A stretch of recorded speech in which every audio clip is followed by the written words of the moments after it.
Lorry ഒതുക്കി park ചെയ്ത ശേഷം വണ്ടി ബില്ലും എടുത്തുകൊണ്ട് നമ്മൾ നേരെ HP പ്ലാന്റിലോട്ടാണ് ഇപ്പോൾ നടന്നു പോയിക്കൊണ്ടിരിക്കുന്നത്.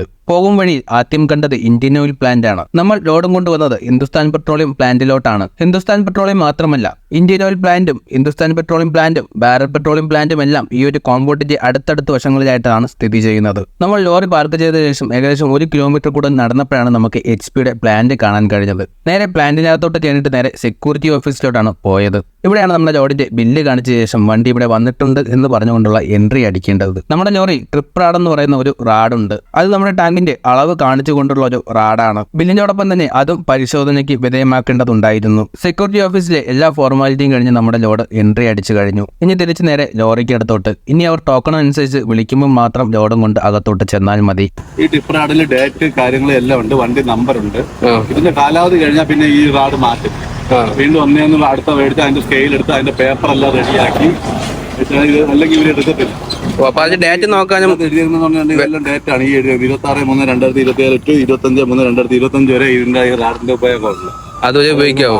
പിന്നെ ഇതിനകത്ത് ഇവിടെ റീഡിംഗ് ഉണ്ട്, നമുക്കുള്ള അളവ് ഒരേ സ്കെയിലുണ്ട്. അതായത് ഇതിന്റെ മുകളിൽ 1, 2, 3, 4, 5, 6 എഴുതുന്നത് അത് നമ്മളെ ടാങ്കാണ്. ടാങ്കിന്റെ നമ്പറാണ്. ആ നമ്പറിലുള്ള അളവാണ് നമ്മൾ നോക്കുന്നത്. മനസ്സിലായി.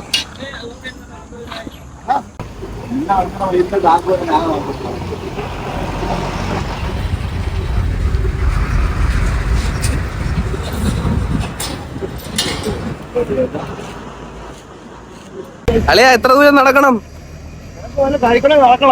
അപ്പോൾ നമ്മളങ്ങനെ മധുരയിൽ അൺലോഡ് ചെയ്യുന്ന സ്പോട്ടിലെത്തി. HP വന്നേക്കുന്നത്. HP റിഫൈനറിയിലാണ് വന്നേക്കുന്നത്. HP മാത്രമല്ല, ഇവിടെ ഇന്ത്യൻ ഓയിലുണ്ട്, ഭാരത് പെട്രോളിയം ഉണ്ട്. അപ്പോൾ എല്ലാം ഒരു ഏരിയയിലാണ് നിലനിൽക്കുന്നത്. അപ്പോൾ നമ്മൾ രാവിലെ പോയി വണ്ടി ഇറക്കി എൻട്രി അടിച്ചു. നമ്മൾ വണ്ടി വന്നതായിട്ട് ഇവിടെ ഓഫീസിൽ കയറി എൻട്രി അടിച്ചു. ശേഷം നമ്മൾ കുളിച്ച് ഫ്രഷൊക്കെ ആയിട്ട് ഫുഡ് കഴിക്കാൻ പോവുകയാണ്. ഏകദേശം 1 കിലോമീറ്റർ കൂടെ നടക്കണം. ഇവിടെ അടുത്തൊന്നും കടയൊന്നുമില്ല, നല്ല ദൂരമുണ്ട്. അപ്പോൾ നമ്മളങ്ങനെ ഫുഡ് കഴിക്കാൻ പോവുകയാണ്. അല്ലേ വേറെന്തോ ഇനി എത്ര ആളുകൊണ്ട് ഇറങ്ങും? 6 ദിവസം 6 ദിവസം 6-7 ദിവസം എടുക്കാൻ സാധ്യത. 6-7 ദിവസം ഉണ്ട്. ടാങ്ക് അവർ ഇൻഫോം ചെയ്ത ടാങ്ക് ഫുള്ളായി കിടക്കുക. അപ്പം ഡെയിലി ഒരു വണ്ടിയൊക്കെ വെച്ച് ഇറങ്ങുന്നുണ്ട്. നമ്മുടെ മുന്നേ 9 വണ്ടിയുണ്ട്. ഓക്കെ, ദിവസം 2 വണ്ടി വെച്ചൊക്കെ ഇറങ്ങുമായിരിക്കും. ഏകദേശം ഒരാഴ്ച ഇവിടെ കിടക്കേണ്ടി വരും. അപ്പോൾ എന്റെ യാത്ര ഇന്നിവിടെ അവസാനിക്കുകയാണ്. ഞങ്ങൾ തല്ലി ഇറക്കി പിടിക്കണം. അപ്പൊ ഞാൻ ഇന്നിവിടെ നിന്ന് തിരിച്ച് നാട്ടിലോട്ട് പോവുകയാണ്. ഇല്ല, ഞങ്ങൾക്ക് തീരെ വിഷമമില്ല. ഊക്കിവിടുകയാണോ? അങ്ങനെ ഇനി നിന്നിട്ട് കാര്യമില്ല. കാരണം ഇനി ഇത്ര അകത്ത് എൻട്രി ചെയ്യുക, ലോഡ് ഇറക്കുക,